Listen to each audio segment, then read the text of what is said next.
కాకినాడ జిల్లా సోమలకోట వేటలపాలెంలో జరిగినటువంటి భారీ విస్ఫోటనం ఏదైతే బాణసంచా ప్రమాదంలో ఇప్పటికే మృతుల సంఖ్య అయితే క్రమంగా రోజుకైతే పెరుగుతూ వస్తుంది. ముఖ్యంగా మనకు ప్రధానంగా తెలిసిందే ఈ యొక్క ప్రమాదంలో అలాగే 28వ తేదీ జరిగినటువంటి ఘటన సంఘటన స్థలంలోనే ఇప్పటి వరకు కూడా అప్పుడైతే సంఘటన స్థలంలో 20 మంది చనిపోయారు. ఆ తర్వాత 9 మందిని కాకినాడ ప్రభుత్వ ఆసుపత్రికి అయితే తరలించారు. మరొక ఇద్దరిని ఇక్కడ స్థానికంగా ఉన్నటువంటి సోమలకోటలోనే చికిత్స అందించిన పరిస్థితి ప్రధానంగా తెలిసింది. ఈ నేపథ్యంలోనే కాకినాడ ప్రభుత్వ ఆసుపత్రిలో 9 మందిని అందులో జాయిన్ చేసిన నేపథ్యంలో వాళ్ళందరి పరిస్థితి కూడా విషమంగా ఉంది. అప్పటికే 95% వాళ్ళ యొక్క శరీరం పూర్తిగా ఖాళీ నేపథ్యంలోనే వాళ్ళందరూ కూడా అక్కడే ఆ చికిత్స అందిస్తున్నటువంటి పరిస్థితి ఉంది. ఈ నేపథ్యంలో వాళ్ళ యొక్క పరిస్థితి విషమంగా ఉండడంతో ఒక్కొక్కరు కూడా చనిపోతున్నటువంటి పరిస్థితి ప్రధానంగా ఉంది. అలాగే ఈ యొక్క ప్రమాదంలో ఇప్పటి వరకు కూడా 9 మంది కాకినాడ ప్రభుత్వ ఆసుపత్రిలో ఆ చికిత్స నిమిత్తం జాయిన్ చేసిన నేపథ్యంలో ఇప్పటికే 6 వరకు కూడా చనిపోయారు. మొత్తం మృతుల సంఖ్య 26 వరకు కూడా చేరింది. ఈ నేపథ్యంలోనే మొత్తం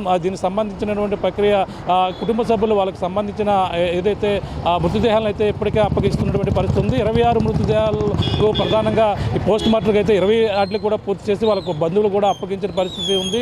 ఈ నేపథ్యంలోనే 26కు చేరిన నేపథ్యంలో ఒక పక్కన కుటుంబ సభ్యులు కన్నీరు మున్నీరుగా అనిపిస్తున్నారు. అలాగే ముఖ్యంగా ఏదైతే ఈ యొక్క కాకినాడకు సంబంధించినటువంటి ప్రభుత్వ ఆసుపత్రుల్లో 9 మంది ప్రధానంగా చూసుకుంటే సప్ప సత్యవేణితో పాటు మార్త సీను అలాగే వేమగిరి దావీదును కూడా మొత్తం కాతేరి సీనుతో పాటు అలాగే పల్లపాటి వీరశ్రీను వేమగిరి లావరాజు చిట్టిగల లక్ష్మి అలాగే వేటలపాలెం చెందినవారు అలాగే దర్శపాటి రాజు వీళ్ళందరూ కూడా ప్రధానంగా 9 మందిని కూడా జాయిన్ అయినప్పటికీ అందులో కాతేటి సీన్తో పాటు పల్లపాటి వీరశ్రీను వేమగిరి లావరాజు చిట్టిగల లక్ష్మి అలాగే దర్శపాటి రాజు మొత్తం అందరూ కూడా 6 కూడా ఈ కాకినాడ ప్రభుత్వ ఆసుపత్రిలోనే చికిత్స పొందుతూ మరణించినటువంటి పరిస్థితి ఉంది.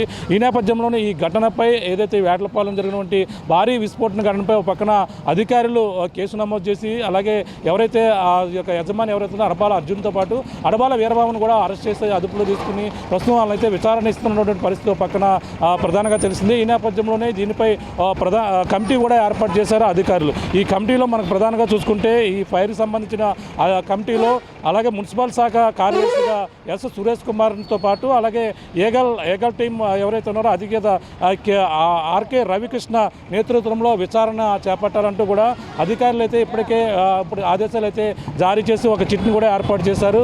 ఈ నేపథ్యంలోనే దీనికి సంబంధించినటువంటి పరిస్థితి ఒక పక్కన కొనసాగుతుంది. విచారణ కొనసాగడంతో నేపథ్యంలోనే 4 అధికారులను అయితే ఇప్పటికే సస్పెండ్ చేసిన విషయం అందరూ కూడా తెలిసిందే. కాకినాడ ఏదైతే పెద్దాపురం ఆర్డీఓ శ్రీహరిరాజు ప్లేస్లో అలాగే డిఎస్పీగా అయితే ఇప్పుడు స్పెషల్ బ్రాంచ్ డిఎస్పీగా పనిచేస్తున్నటువంటి కేవీ సత్యనారాయణ అయితే ప్రస్తుతం అయితే నియమించిన పరిస్థితి ఉంది.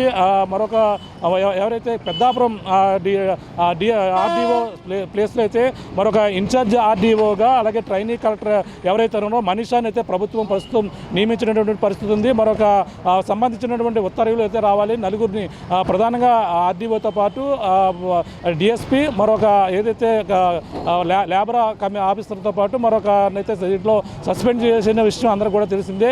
ఈ నేపథ్యంలోనే దీనిపై ప్రభుత్వం చాలా సీరియస్గా ఉంది. ఇప్పటికే చనిపోయినటువంటి వారి కుటుంబాలకి అన్ని విధాలుగా ఆదుకుంటామంటూ ఒక్కొక్క కుటుంబానికి 20 లక్షల రూపాయలు అలాగే కేంద్ర ప్రభుత్వం ఇచ్చినటువంటి 2 లక్షల రూపాయలతో పాటు అన్ని విధాలుగా ఆదుకునేందుకు కూటమి ప్రభుత్వం అయితే అన్ని విధాలుగా సన్నద్ధమవుతుంది. అలాగే చనిపోయినటువంటి కుటుంబాలకి ఇప్పటికే సంబంధించినటువంటి చెక్కులు కూడా కూటమి నాయకులు అయితే పంపిణీ చేసినటువంటి పరిస్థితుల నేపథ్యంలో మిగిలిన వారు కూడా ఏదో ప్రాణాలతో బతికి బట్ట కడతారని కూడా అందరూ కూడా ఆశించినప్పటికీ వాళ్ళ ఆశలన్నీ కూడా నిరాశ అయ్యి వాళ్ళందరూ కూడా ఈ యొక్క కాకినాడ ప్రభుత్వ ఆసుపత్రిలో జాయిన్ అయినటువంటి 9 మంది పరిస్థితి కూడా విషమంగా ఉందని మొదటగానే చెప్పడం జరిగింది. ఈ నేపథ్యంలో ఒక్కొక్కరు కూడా చనిపోతున్నారు. ఇప్పటికే 9 మందిలో 6 వరకు చనిపోయారు. మరో 3 మాత్రమే కాకినాడ ప్రభుత్వ ఆసుపత్రిలో చికిత్స పొందుతున్నటువంటి పరిస్థితి. వాళ్ళకి మెరుగైన వైద్యం కూడా అందిస్తున్నామంటూ కూడా కాకినాడ సూపరింటెండెంట్ కూడా మనకైతే చెప్పడం జరుగుతుంది. ఈ నేపథ్యంలోనూ మరి ఈ ఘటన మొత్తం దురదృష్టకరమైన ఘటన జరగడంతో తూర్పుగోదావరి జిల్లా వాసులు ఎప్పుడూ కూడా ఇటువంటి ఘటన జరగకపోవడంతో ప్రతి ఒక్కరు కూడా ఇటువంటి వాటిపై బాణసంచా కేంద్రాలపై ఇప్పటికే అధికారులు అయితే దాడులు నిర్వహిస్తూ సరైన ఏవైనా నిబంధనలు పాటించిన వాటిపై అధికారులు ఉక్కుపాదం మోపి కేసులు అయితే నమోదు చేస్తున్నటువంటి పరిస్థితి గోదావరి జిల్లా కాకుండా ఏపీ మొత్తంగా కూడా బాణసంచా తయారీ కేంద్రాలపై కూడా నిబంధనలు పాటించకపోతే కఠిన చర్యలు తప్పవంటూ కూడా అధికారులు అయితే హెచ్చరిస్తున్నారు. ఏదేమైనా ఇటువంటి ఘటనలు పునరావృతం కాకుండా ఉండాలంటే మాత్రం పలు జాగ్రత్తలు తీసుకోవాలంటూ కూడా అధికారులు సూచనలు చేస్తున్నటువంటి పరిస్థితి ప్రధానంగా ఉందని చెప్పాలి. ఇది కూడా తాజా పరిస్థితి. కెమెరాతో ప్రకాశ్ RTV కాకినాడ నుంచి. చరిత్ర సృష్టించినోడు ఇప్పుడు ఆ చరిత్రని తిరగరాయబోతున్నాడు. అబద్ధాల గోడల్ని బద్దలు కొట్టి నిజాలను రాగా మీ ముందుంచబోతున్నాడు. నిజమైన వార్తల కోసం వెంటనే డౌన్లోడ్ చేసుకోండి రా యాప్ని.